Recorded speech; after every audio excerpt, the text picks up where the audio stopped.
আমার নাম মিথিলা হাসান তন্দ্রা। মিথিলা হাসান তন্দ্রা নরসিংদী ইন্ডিপেন্ডেন্ট কলেজের সাবেক শিক্ষার্থী। দেহ ব্যবসা এবং মাদকের সাথে জড়িত। বিয়ে করেছেন একাধিক এবং হাতিয়ে নিয়েছেন কাবিনের মোটা অঙ্কের টাকা। মিথিলার একটি অডিও আমাদের হাতে আসে। শোনা যায় মিথিলার আপন মা তাকে এই পথে নামিয়েছে।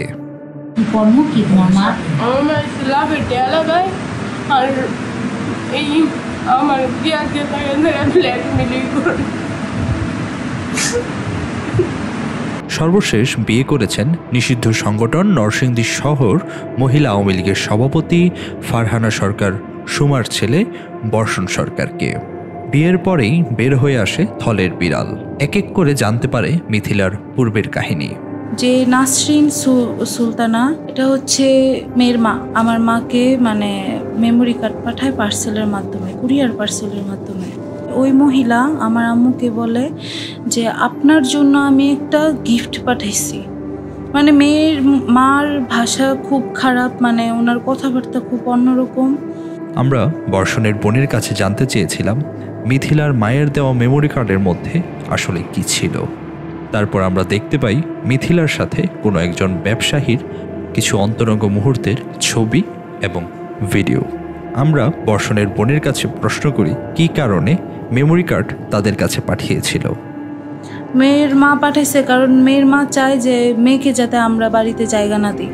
মেয়ের মা এইগুলা করাইছে, মেয়ের মা এইগুলা প্ল্যান করে করাইছে যে যাতে পুরা ওই বয়স্ক লোকটা যদি মেয়েকে বিয়েও না করে ব্ল্যাকমেলিংয়ের মাধ্যমে ওর থেকে মোটা অঙ্কে টাকা নিতে পারে সেজন্য। কথায় আছে প্রেমের মরা জলে ডুবে না। বর্ষণ সরকার মিথিলাকে ভালোবাসায় তার পূর্বের সবকিছু মাফ করে নতুন করে জীবন শুরু করতে চেয়েছিলেন। সে আমাদের সামনে কোরআন শরীফ ধরে বলছে যে সে ভালো হয়ে যাবে, তার একটা সুন্দর একটা সংসার চাই। ছেলে মানুষ মেয়ের কথার বুঝাই ফেলছে। সো আমার ভাই বলছে আচ্ছা যা হওয়ার হয়েছে, আমি ওরে নিয়ে সংসার করবো।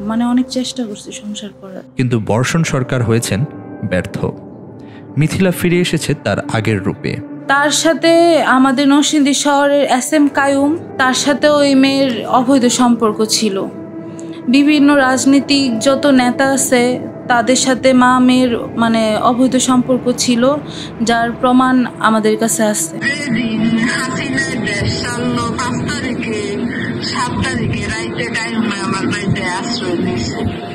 7 তারিখে আপনার পুতের জন্মদিন, কেক কেটে টাইমের লোকে সারা ঘুমায়।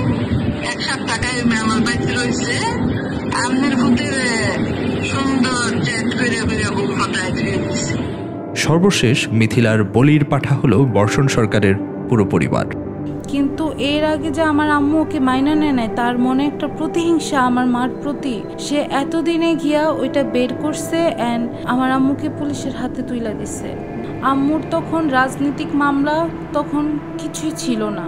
তখন সে সাংবাদিক সহ পুলিশ সহ সে আমার ভাইয়ারে তখন আমার ভাইয়ারে অ্যারেস্ট করতে আসে, কারণ আমার ভাইয়ের নামে সে অভিযোগ করে মারধরের, যৌতুকের আর বিভিন্ন ধরনের নির্যাতনের। তো পুলিশ আসে, পুলিশ আসার পরে আমার ভাইয়াকে অ্যারেস্ট পর্যন্ত করে। পুলিশ নিচে থেকেই চলে যেতেছিল, কিন্তু সে অকথ্য ভাষায় গালি দিতে দিতে সে উপরে আসে। উপরে আইসা পুলিশ নিয়ে আসা বলে যে এই মহিলা লীগের সভাপতি, উনাকে অ্যারেস্ট করতে হবে। অথচ আমার আম্মু এসব কোনো পদ কোনো পোস্টে কিছুই ছিল না। সে তো তার মার কাছে ঠিকই আছে, কিন্তু আমি তো আমার মা ছাড়া আছি। সে সব কিছু করার পরও সে তার ফ্যামিলির কাছে আছে, কিন্তু আমাদের মার কাছে নাই। আম্মুর শারীরিক অবস্থা অনেক খারাপ।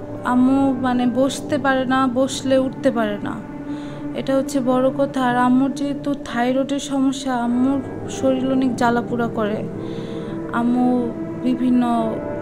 বিভিন্ন দিক দিয়ে অসুস্থ, যেখানে আমার মার এখন আমাদের অনেক দরকার।